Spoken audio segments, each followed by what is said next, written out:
To be or not to be, that is the question.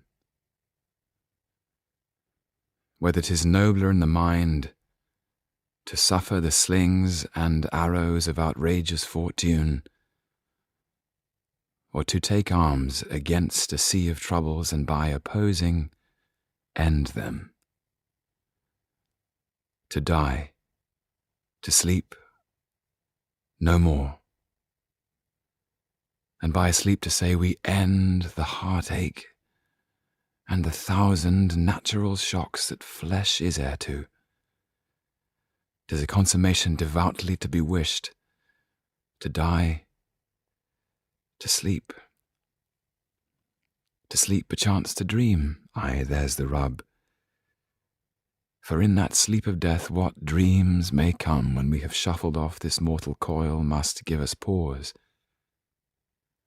There's the respect that makes calamity of so long life.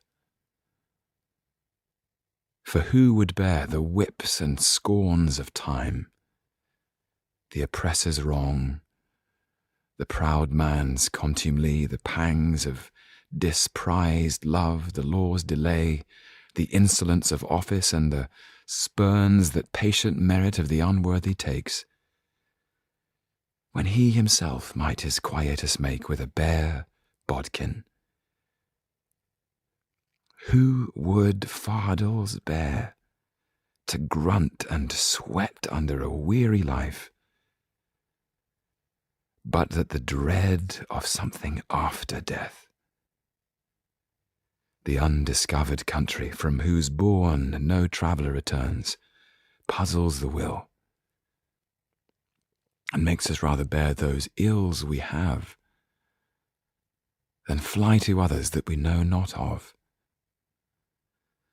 Thus, conscience does make cowards of us all, and thus the native hue of resolution is sickly door with the pale cast of thought, and enterprises of great pitch and moment with this regard, their currents turn awry and lose the name of action.